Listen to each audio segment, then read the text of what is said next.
सर्दियों के मौसम में कमर दर्द, घुटनों में दर्द और हड्डियों में दर्द ये आजकल आम बात हो चुकी है।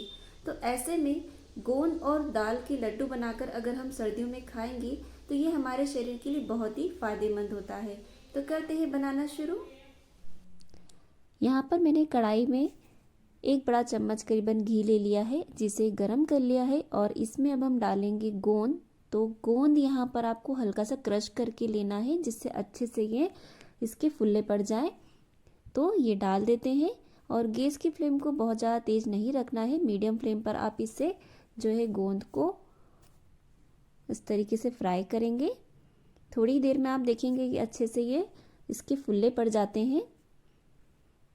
तो इस तरीके से जब ये अच्छे से इसमें फुल्ले पड़ जाए, बस इसे आप निकाल लें। से बाकी गोंद भी हम थोड़ा थोड़ा करके फ्राई करेंगे और ज़रूरत लगेगी तो फिर घी को और बढ़ाते जाएंगे। तो यहाँ पर मैंने करीबन 200 ग्राम गोंद लिया है और 200 ग्राम गोंद को जो है थोड़ा थोड़ा कर कर आपको फ्राई करना है, जिससे कि अच्छे से इसके फुल्ले पड़ जाएं और इसे अलग आप निकालते जाएं। गोंद जो है जोड़ों के दर्द से हमें आराम देता है, हड्डियों को मजबूत करता है, इम्यूनिटी पावर को बढ़ाता है और डिलीवरी के बाद भी लेडीज़ों को जो है गोंद दिया जाता है। तो ऐसे इसके कई सारे फ़ायदे हैं, जिस वजह से हम इसे सर्दियों में लड्डुओं में डाल के यूज़ करते हैं, उपयोग करते हैं। तो ये देखिए सभी जो है गोंद मैंने फ्राई कर लिए हैं। अब इसे जो है क्रश कर लेते हैं। तो आप कोई भी कटोरी या प्लेट या फिर मैशर की हेल्प से इसे मैश कर लें, या इस तरीके से जैसे मैं कर रही हूँ ऐसे आप कर सकते हैं किसी भी भारी वस्तु से। तो ऐसे जो है मैंने यहाँ पर इसे देखिए क्रश कर लिया है। और अब यहाँ पर मैंने ले लिया है आटा। तो ये आधा किलो दाल का आटा तैयार किया है, जिसमें मैंने 250 ग्राम मूंग की दाल और 250 ग्राम उड़द की दाल ली है। दालों को मैंने धो के 1-2 दिन की अच्छे से धूप लगा ली और फिर उसका आटा तैयार कर लिया। इसे आप चाहे तो चक्की में पिसवा भी सकते हैं या फिर घर पर भी तैयार कर सकते हैं, जिसके लिए आपको दालों को अच्छे से पहले सेकना होगा 4 से 5 मिनट के लिए। फिर उसे ठंडा करके आप इसे मिक्सर में भी पीस सकते हैं, क्योंकि इसका जो आटा है मैदे के जैसा नहीं होता है, ये थोड़ा सा मोटा ही होता है, गेहूं के आटे की तरह जो है थोड़ा सा मोटा रहता है। तो इसलिए आप इसे मिक्सर में भी पीस के तैयार कर सकते हैं और फिर इसे आप मैदे की छन्नी से छान कर ले लें। तो इसे अब हम सेकेंगे, बिल्कुल धीमी धीमी आंच पर इसे हमें सेकना है और इसे आप कंटिन्यू चलाते रहना है, नहीं तो ये जलने लगेगा आटा। तो घी जो है यहाँ पर आप थोड़ा थोड़ा करके फिर ज़रूरत के अनुसार डालते जाएं। तो यहाँ पर ये देखिए मुझे घी की ज़रूरत लग रही है, क्योंकि आटा भी बहुत ही ज़्यादा सूखा सूखा लग रहा है। तो ऐसे में थोड़ा सा आप घी डालें और मिक्स करें। जैसा आपको ज़रूरत लगी उस हिसाब से आप घी इसमें डालते जाएं और इसे सेकें। तो इसे हमें बिल्कुल धीमी आंच पे सेकना होता है और इसे हमें बिल्कुल अच्छा गोल्डन करेंगे। और जब ये सीख जाएगा तो बहुत ही अच्छी खुशबू भी आने लग जाएगी और इसका कलर भी चेंज हो जाएगा। तो ये घी यहाँ पर मैं ज़रूरत के अनुसार डालती जा रही हूँ। यहाँ पर मैंने मूंग दाल और उड़द दाल दोनों दाल ली है। आप चाहे तो इसे सिर्फ उड़द की दाल से भी बना सकते हैं। कई घरों में ये सिर्फ उड़द की दाल के साथ ही बनाए जाते हैं, पर हमारे यहाँ इसमें आधी जो है मूंग की दाल भी डाली जाती है, क्योंकि कई बार उड़द की दाल से गैस की प्रॉब्लम होती है। तो ऐसे में हम इसमें थोड़ी मूंग की दाल या फिर गेहूं का आटा जो है मिक्स करके डालें तो ये प्रॉब्लम नहीं होती है।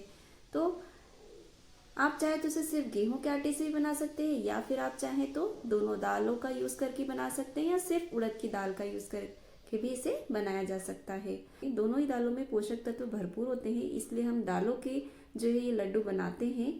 और स्पेशली उड़द की दाल का इसलिए यूज़ करते हैं कि उड़द की दाल की जो है तासीर गर्म होती है, तो सर्दियों में इसे खाना बहुत ही फायदेमंद होता है। और दाल का यूज़ करने से जो है हड्डियाँ मजबूत होती है, इसलिए हम यहाँ पर दाल का यूज़ करते हैं।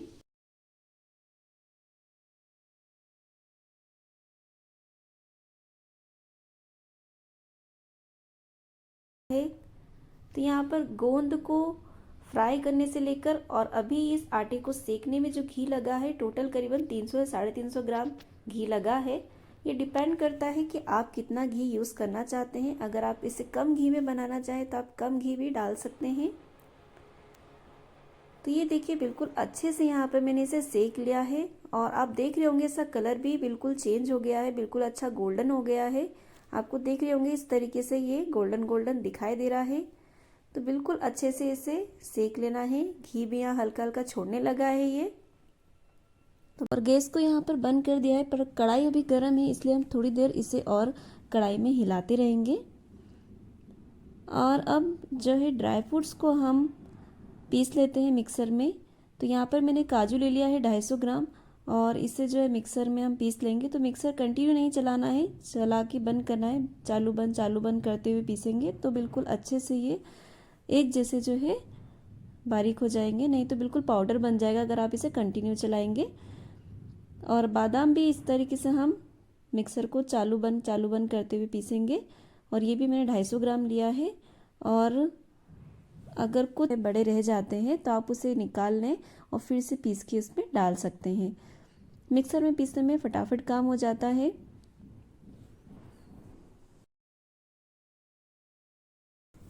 अब मैंने यहाँ पर खोपरा ले लिया है, ये 250 ग्राम करीबन है। और इसको भी आप पहले इस तरीके से लंबा पतला काट लें जिससे मिक्सर में पीसने में आसानी हो। और इसे भी आप मिक्सर में पीस लें। आप चाहे तो इसे किसनी से भी कद्दूकस कर सकते हैं। और अब डालेंगे किशमिश। तो यहाँ पर मैंने 150 ग्राम किशमिश ली है। और अब ये देखिए मैंने आटा भी जो है निकाल लिया है थाली में। और आप इसकी क्वांटिटी देख रहे होंगे ड्राई फ्रूट्स से कंपैरिजन में कम है। तो आप चाहे तो इसमें बराबर ड्राई फ्रूट्स और आटा लें, या फिर चाहे तो ड्राई फ्रूट्स की क्वांटिटी जैसे मैंने बढ़ा के ली है ऐसे ले सकते हैं, क्योंकि ड्राई फ्रूट्स जो है बड़े गुणकारी होते हैं। तो यहाँ पर मैंने क्वांटिटी इसकी ज़्यादा ली है, आप अपने इच्छानुसार ले सकते हैं।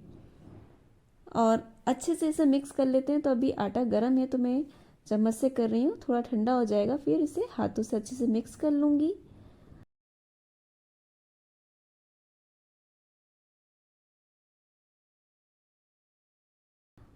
और अब इसमें हम पिसी हुई शक्कर डाल देते हैं। तो यहाँ पर मैंने 550 या 600 ग्राम शक्कर को मिक्सर में पीस के इसका पाउडर तैयार कर लिया और इसे अच्छे से अब मिक्स कर लेते हैं और इसका इस तरीके से लड्डू बना लेंगे। तो ये हमारा पहला लड्डू बन के तैयार हो गया है। तो सबसे पहले ये हमारे भगवान जी को चढ़ाएंगे, पहले उन्हें भोग लगा देते हैं। और फिर उसके बाद अब मैं इसमें टेस्ट कर लिया है मैंने कि शक्कर इसमें बराबर है या नहीं। तो मुझे तो बिल्कुल बराबर लग रही है। अगर आपको जो है उसमें शक्कर कम ज़्यादा जैसा भी लगे आप उसमें एडजस्ट कर लें।